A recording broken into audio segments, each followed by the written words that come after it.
Aldi ini cuma bisa diem aja. Dan ketika lagi diem, udah mikir kayak lagi ngelamun. Di depan dia tuh ada satu sosok yang lari. Aldi langsung kaget kan kayak, siapa itu? Aldi langsung buru-buru ngumpet di balik pohon lagi. Nyari pohon yang sekiranya aman. Sosok itu tuh lari sekencang-kencangnya dan kondisinya itu dikejar-kejar sama makhluk yang ada di belakangnya.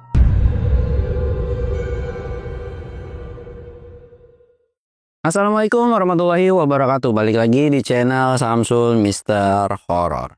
Dongeng horor gue kali ini gue bakal nyeritain kelanjutan ceritanya si Aldi ini, yang dimana kemarin udah ketemu temennya gitu kan. Dan buat kalian yang penasaran dengan kelanjutan ceritanya seperti apa, kalian wajib pantengin video ini sampai habis. Dan jangan lupa like, comment, subscribe, dan share video gue ke banyak orang. Jangan lupa juga nyalain lonceng notifikasinya biar kalian gak ketinggalan video terbaru tentang gue. Dan buat kalian yang mau ikutan open trip, kalian bisa kunjungi Instagram gue di bawah sini. Dan buat kalian yang mau lihat video vlog gue juga, kalian bisa lihat di bawah sini. Dan gak usah banyak basa-basi lagi, kita mulai ke segmen donor. Dongeng horor dimulai.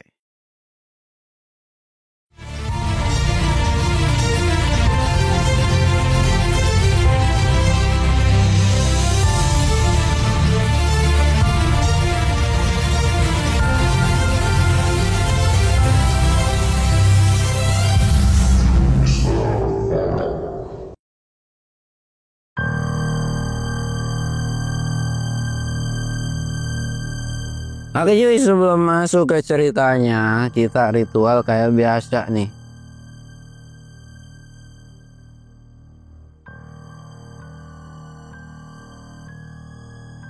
Jangan lupa ngopi.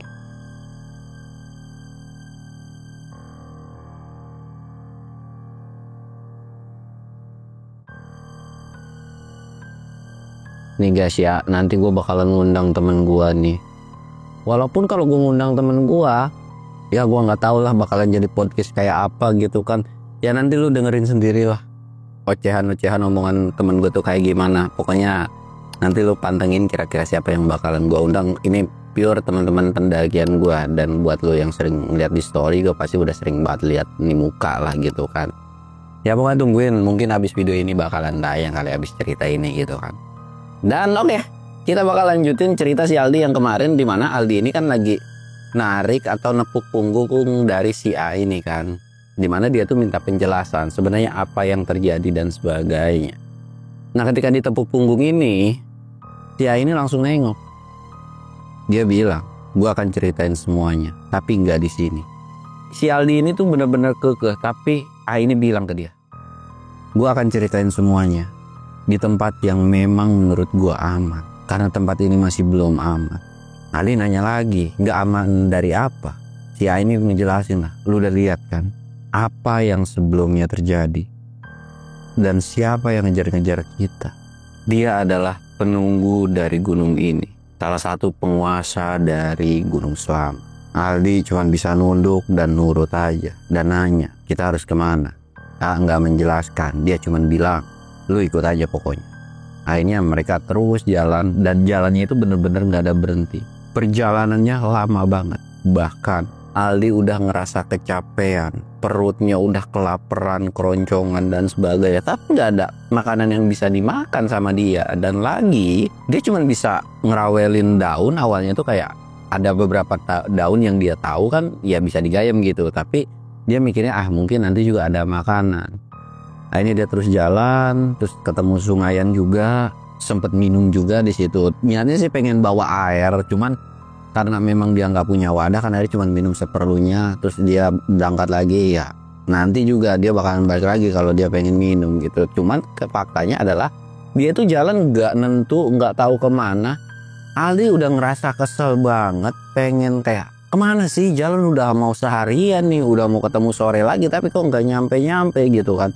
Kalau memang jalan seharian kenapa nggak turun aja atau cari jalan keluar gitu kan. Tapi si A ini nggak ngomong apapun, cuman jalan terus. Di sisi lain Aldi pengen misah gitu kan. Di sisi lain tapi punya feeling kalau dia misah dari si A, dia bakal ngalamin sesuatu hal yang jauh lebih parah. Feelingnya tuh kurang lebih kayak begitu. Walaupun dengan perasaan yang kesel, jengkel, Aldi ini tetap ngikutin sih. Terus ngikutin aja. Sampai akhirnya berhentilah di salah satu tempat. Ketika berhenti di salah satu tempat, Aldi ini langsung megang tangannya kan. Bentar dulu dah, kita ngeres dulu.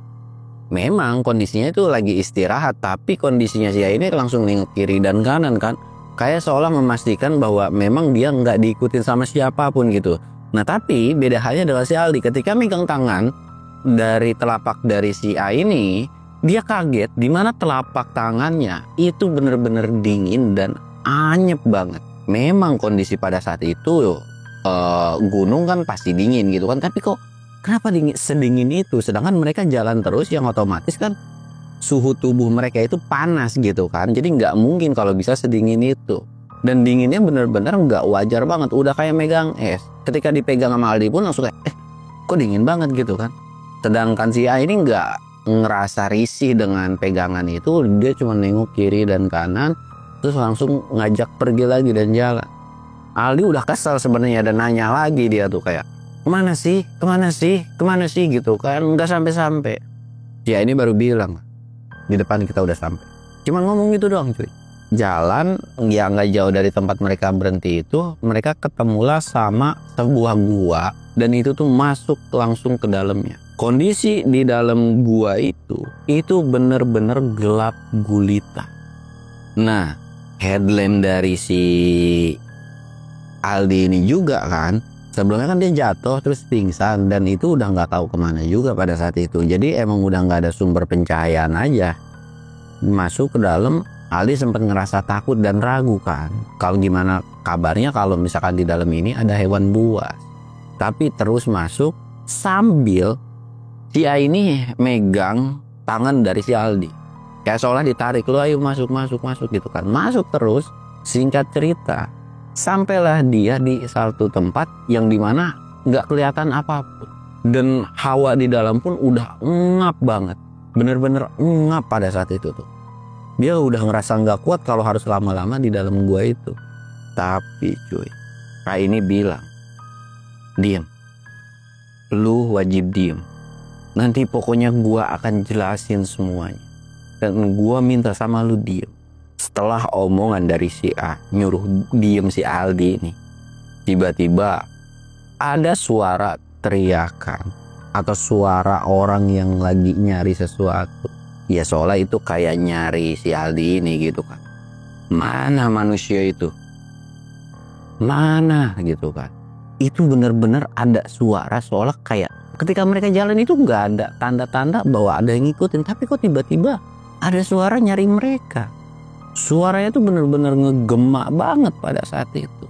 Sedangkan Aldi yang mendengar suara itu dia cuma bisa keringet dingin. Udah mah di dalam engap, ditambah-tambah ada suara yang benar-benar serem. Dan bahkan gua tersebut sesekali itu ada goyangan yang dimana kayak lagi gempa. Ali udah pikirannya tuh udah kalang kabut. Iya, selamat dari demit. Gimana kabarnya kalau ini tiba-tiba gua itu runtuh.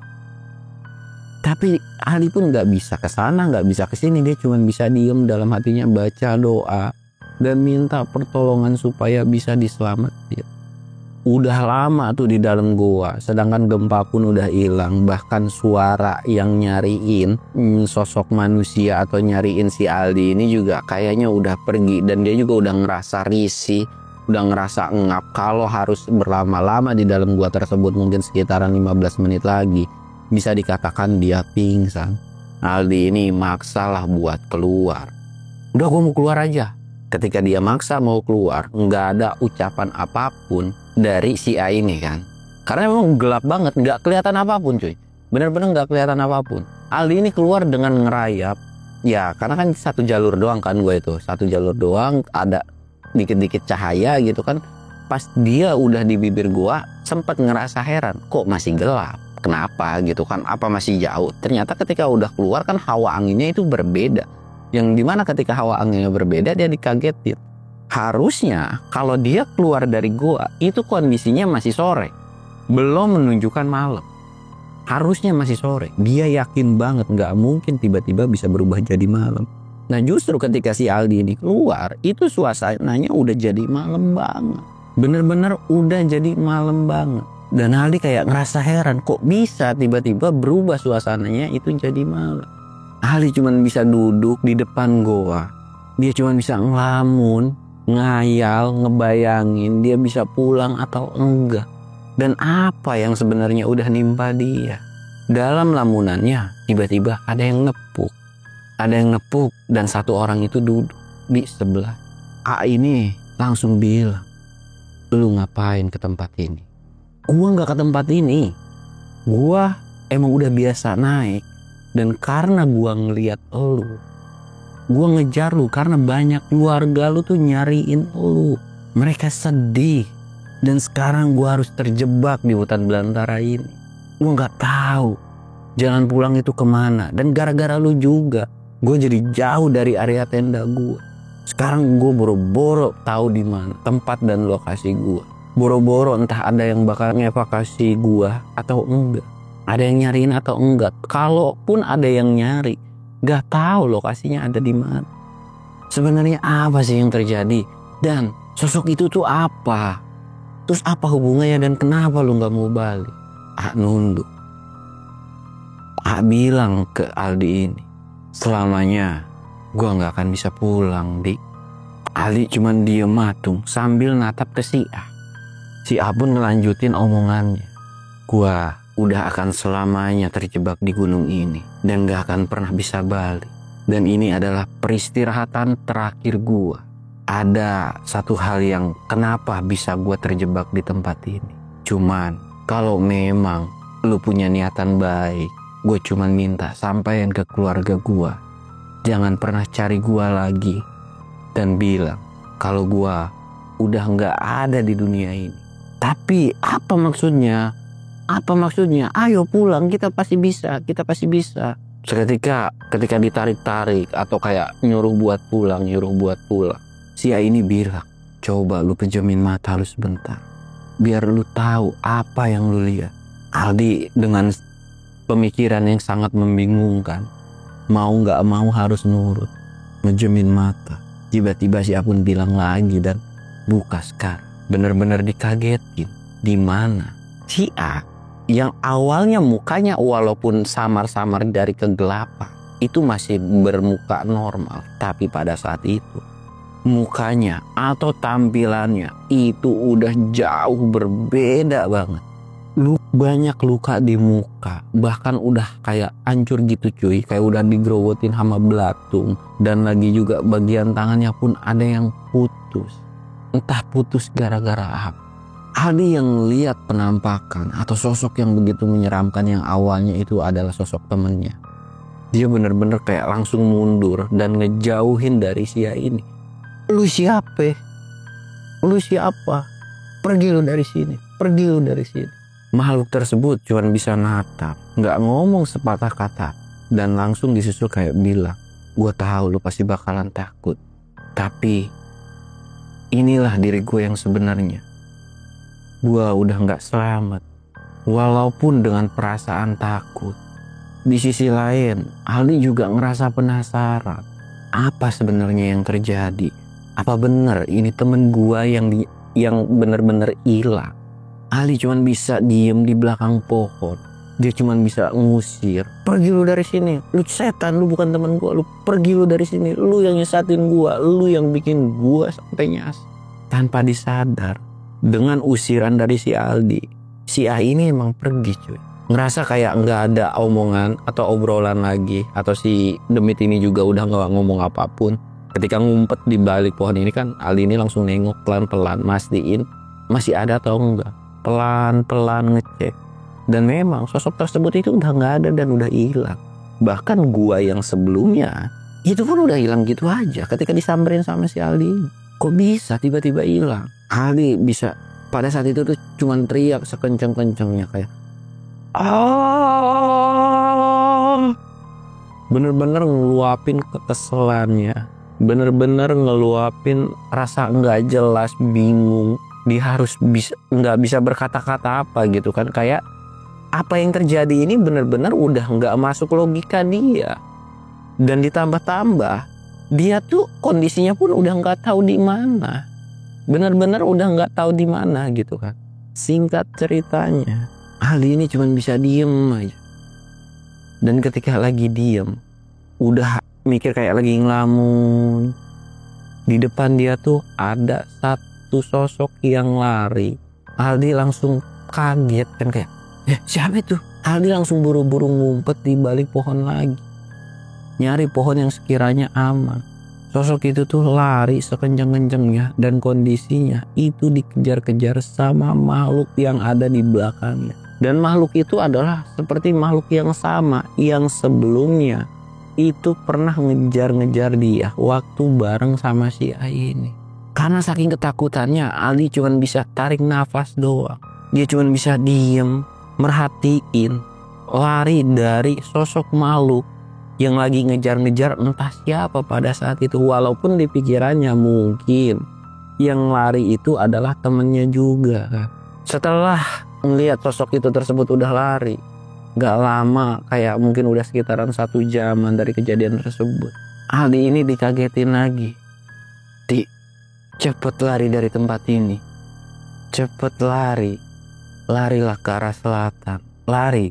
Biarkan semua atau makhluk tersebut yang coba buat bikin lu sama seperti gua bakal ngalihin pengalihan mereka. Lu lari ke arah selatan sekenceng-kencengnya, jangan pernah berhenti. Akhirnya Aldi walaupun sedikit bingung, dia sedikit ngelamun dan sedikit ketakutan karena yang muncul itu ya lagi-lagi perwujudan itu nyeremin lagi, bukan si A yang baik-baik aja gitu kan. Ya mau gak mau dia tuh cuman bisa nurut dan kakinya pun seolah kayak tergerak buat ngikutin apa yang diperintah sama si A ini cuy. Dia tuh lari sekencang-kencangnya, cuman ketika udah lari beberapa langkah dia sempet nengok ke belakang. Dimana ketika nengok ke belakang, dia dikagetin dengan kondisi A itu lagi dicengkram sama makhluk yang tinggi besar. Dan kondisinya pun tangannya lagi digayam atau lagi dikunyah sama makhluk tersebut. Walaupun si A ini udah berbentuk nyeremin, tapi di sisi lain di hatinya tuh kayak ngerasa kasihan. Ternyata satu tangannya apa jangan-jangan gara-gara putus itu gara-gara makhluk tersebut. Dan A ini cuma bisa teriak sambil ngelihat ke Aldi. Seolah nggak ngomong kenceng, tapi mulutnya tuh seolah kayak kelihatan biar menggelap gitu, kayak pergi gitu kan. Tapi di sisi lain dia pengen nolongin temennya, walaupun temennya ini udah perwujudannya udah nyeremin gitu kan. Dia tuh udah mau jalan selangkah, dan ketika jalan selangkah makhluk itu seolah kayak sadar, cek. Dan awalnya makhluk tersebut itu lagi ngegayem, lagi makan temennya. Itu langsung berpaling nengok dan ngelemparin natap tajam ke si Aldi. Aldi udah tahu feelingnya bahwa makhluk tersebut kayaknya udah berubah sasaran lagi. Aldi itu cuma bisa lari sekencang-kencangnya, terus aja lari nggak tahu ngerasa capek atau gimana, terus lari. Bahkan udah pontang-panting, udah kepleset, udah kesandung. Dia tuh terus-terusan lari. Singkatnya, dia ngerasa bahwa fisiknya juga udah lemah banget. Tenaganya udah habis. Dia belum makan sama sekali apapun. Bahkan minum pun cuma minum ketika pada saat itu doang yang sebelumnya nemuin sungai. Dia tuh terus lari dan karena udah capek dia berhenti. Bahkan ketika berhenti pun Aldi ini cuma bisa ngejatuhin badan. Aldi bilang sendiri, gue udah gak kuat. Gue pasrah. Kalau memang riwayat gua harus selesai di sini, gua ikhlas. Dan ketika Aldi udah ngerasa pasrah, udah merasa bahwa dirinya nggak bisa ngapa-ngapain, muncul suara langkah kaki dari belakang, seorang ada yang jalan. Aldi nggak bisa nengok sedikit pun. Dan ketika nggak bisa nengok pun, Aldi cuma bisa nunduk, tapi tangannya masih ngerayap cuy. Aldi ini udah bener-bener kasihan banget. Dan karena dia cuma ngerayap pelan-pelan, ada suara tawanya yang bener-bener bikin Aldi tuh merinding sekujur tubuh. Dan bahkan ada sebuah cengkraman di mana kakinya seolah ada yang megang dan ngegusur dari badan si Aldi ini. Aldi udah gak punya tenaga buat berontak. Aldi udah gak punya tenaga buat ngelawan. Aldi cuma bisa pasrah. Entah Aldi ini mau dibawa kemana. Sepengetahuan Aldi belum pernah yang namanya ngedenger setan bisa ngapa-ngapain. Itu hanya sebuah dicerita. Tapi kali ini Aldi benar-benar udah gak habis pikir. Kenapa? Kok bisa jadi seperti itu? Aldi cuma bisa diem. Ketika ditarik atau diseret ini kan udah kena akar, batu dan sebagainya. Dia cuma bisa pasrah, bahkan badannya udah lemes banget. Sampailah ketika dia di satu titik, dia berhenti dan kakinya yang digusur pun udah di stop gitu kan. Dia cuma bisa diem aja. Dia kondisinya tuh tiduran tapi mukanya itu ke tanah gitu kan. Jadi udah antara ya gue udah gak bakalan selamat pada saat itu. Tinggal nunggu ajal doang. Nah ketika udah nunggu ajal doang, samar-samar ada suara teriakan yang dimana, "Di, bangun, cepat pergi, Di, bangun, cepat pergi. Lu masih ada keluarga lu nunggu buat lu pulang. Jangan pernah ikutin jejak gua. Lu harus selamat, lu harus pulang." Aldi yang kondisi udah lemes ngedenger suara berisik yang nyuruh buat Aldi bangun dan pergi, bangun dan pergi. Aldi ini coba buat kayak ngegeser bagian kepalanya, nengok kiri dan kanan. Ketika nengok kiri dia ngerasa gak ada sesuatu hal yang aneh dan dia ngebalik ke kanan. Begitu kagetnya ada satu makhluk yang mukanya itu benar-benar hadap-hadapan dengan muka Aldi, yang dimana ketika saling hadap-hadapan itu adalah jadi pemicu yang awalnya udah lemes gara-gara takut. Dia tuh langsung tiba-tiba punya tenaga dan bangun. Setan gitu kan.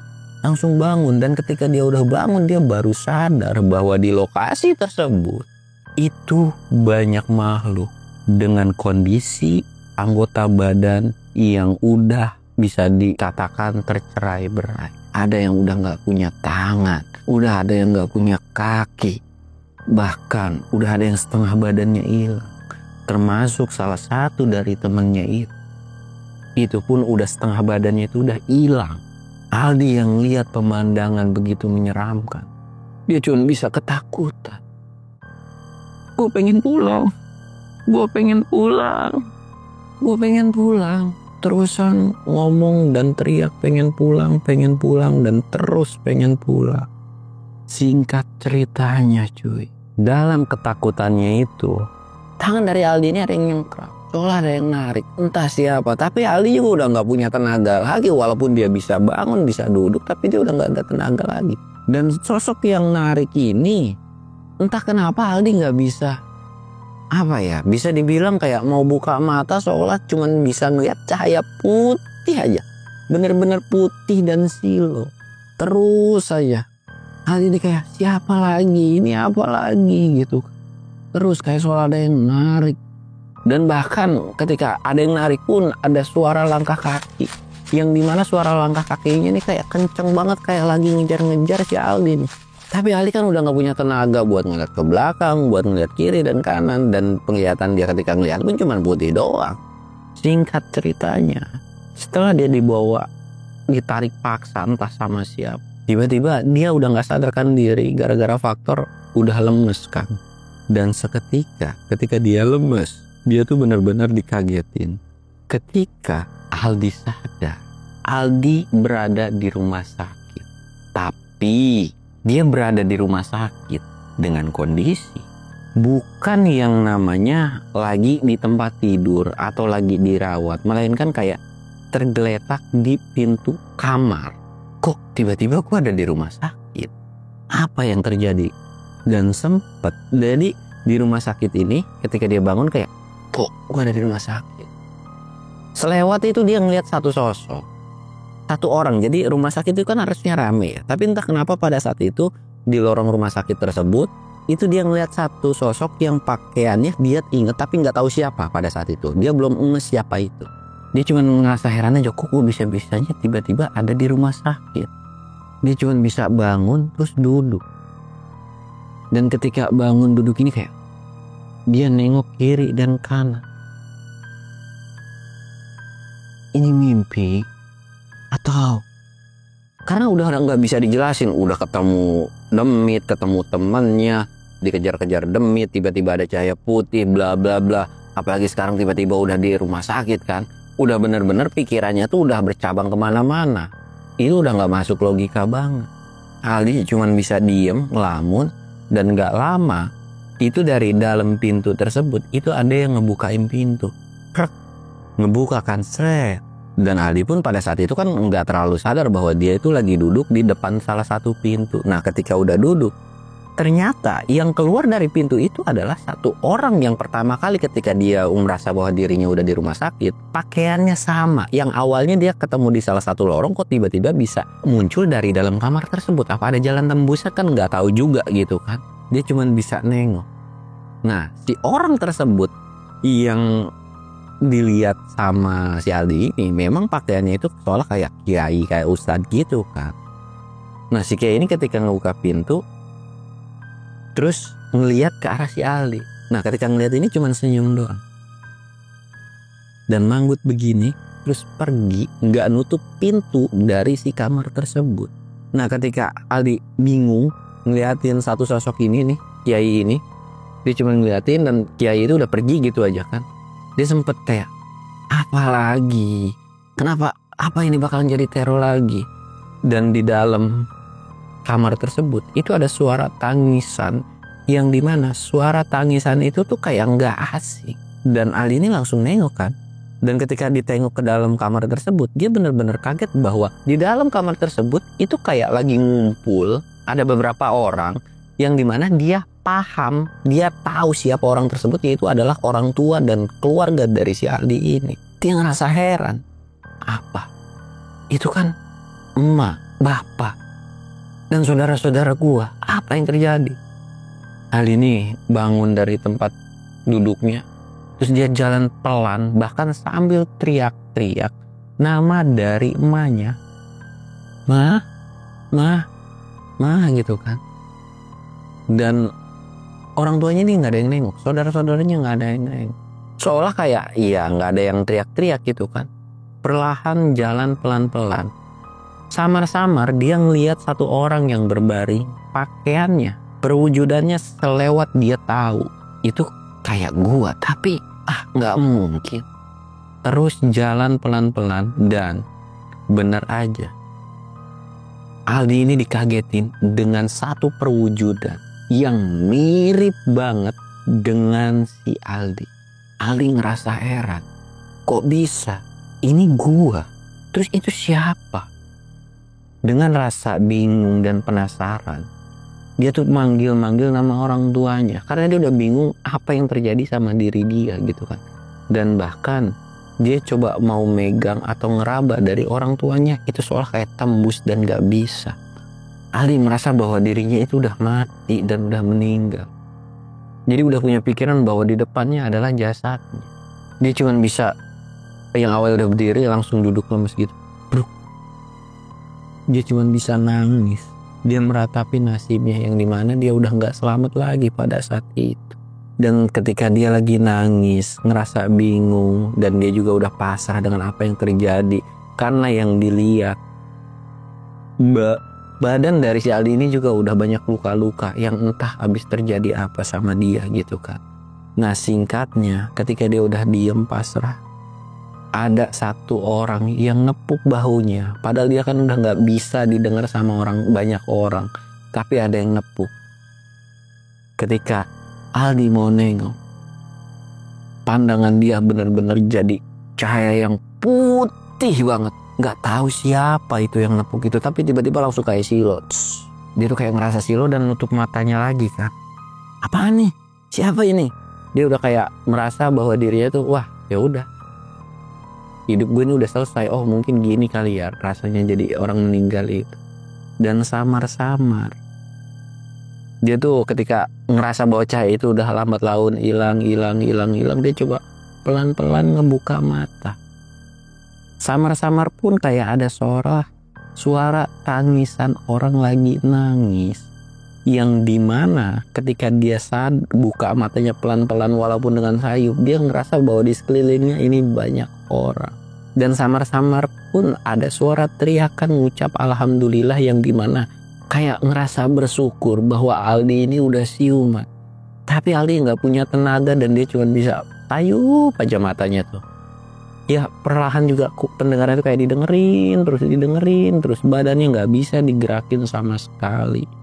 Singkatnya, Aldi selalu ngedenger lantunan suara orang ngaji dan sebagainya sampai 1 bulan.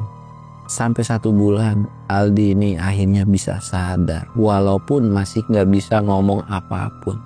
Dan dia baru tahu bahwa dirinya itu lagi berada di rumah sakit dan lagi tergeletak di rumah sakit. Tapi dia bisa buka mata dengan jelas pada saat itu. Suaranya juga udah mulai jelas tapi ngomongnya belum bisa. Tapi dia sadar bahwa badannya lagi nggak bisa digerakin atau belum punya kemampuan tenaga gitu kan. Dia cuma bisa nangis doang. Dalam hatinya atau dalam pikiran Aldi ini udah berasumsi bahwa dirinya itu balik lagi hidup. Dia tuh udah kayak ngawang-ngawang yang dimana apa sebelumnya gue mati suri dan sebagainya gitu kan. Udah punya pikiran yang kayak begitu.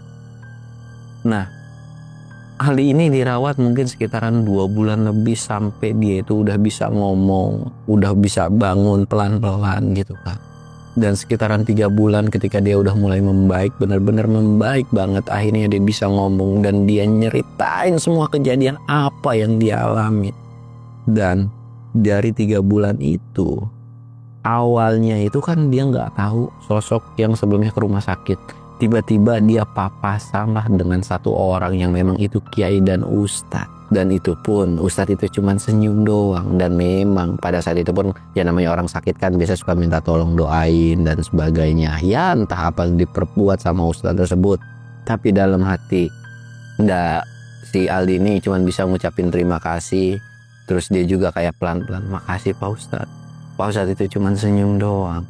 Dan Aldi pun ketika udah mulai siuman terus udah mulai balik ke rumah pun dia cuma bisa nyeritain dengan apa yang udah terjadi sama anaknya. Dia tuh udah ngeliat walaupun ya itu bukan sesuatu hal yang memang bisa dipercaya juga.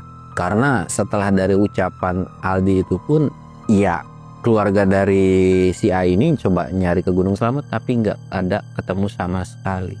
Tapi walaupun jasadnya nggak diketemuin, tenda-tendanya si Aldi ini kan masih ada yang dimana memang di situ pun ada selayar yang dimana selayar itu tuh memang barang dari si A ini kan. Dan itu pun mengiyakan bahwa barang itu adalah dari anaknya. Nah jadi setelah dari kejadian itu pun ya orang tuanya udah mengikhlaskan. Dan apa yang dilihat atau dialami sama si Aldi ini kayak mungkin itu pesan yang dimana memang anaknya udah meninggal dan entah apa yang dia perbuat. Semua nggak ada yang tahu. Termasuk Aldi juga nggak dijelasin kan sama si A ini. Dan setelah dari kejadian itu pun Aldi ini udah benar-benar pensiun dari pendakian. Dan itu adalah pendakian terakhir dia yang gak mau yang namanya buat naik gunung lagi. Apalagi setelah mengalami kejadian tersebut. Dan gara-gara kejadian tersebut juga kaki dia patah. Bahkan jalannya pun sampai pincang. Itu benar-benar tragedi yang dimana di luar prediksi. Dia gak ngapa-ngapain, gak melakukan sesuatu hal yang aneh, gak melanggar aturan, tapi dia bisa terjadi seperti itu. Dan itu adalah benar-benar pelajaran yang benar-benar berharga buat si Aldi. Dan salah satu pertanyaan dia adalah apa yang diperbuat sama si A sampai bisa kayak gitu. Dan kenapa gua bisa pulang dia gak bisa pulang. Itu sampai intinya sampai detik ini pun selalu jadi pertanyaan dan selalu jadi tanda tanya. Penasarannya tuh belum bisa terbalas. Walaupun sebenarnya dia pengen ngungkap, tapi ya sudahlah. Itu bukan ranahnya dia buat ngungkap juga. Dan kalau memang dia penasaran dan mau cari tahu pun, pasti akan ada banyak resiko yang harus dia tanggung lagi. Dan dia udah kayak masa bodoh. Dia benar-benar fokus pemulihan sama badannya. Dan sampai akhirnya setelah dari 1-2 tahun dari kejadian itu pun alhamdulillah. Walaupun kakinya agak sedikit pincang, Aldi ini udah gak mikirin tentang trauma sebelumnya. Dan sampai akhirnya cerita ini pun selesai cuy. Ya intinya pelajaran yang bisa kita ambil dari cerita ini tuh yang positifnya silahkan kalian ambil. Yang negatifnya silahkan kalian buang. Gua Samsul Duriri. Assalamualaikum warahmatullahi wabarakatuh.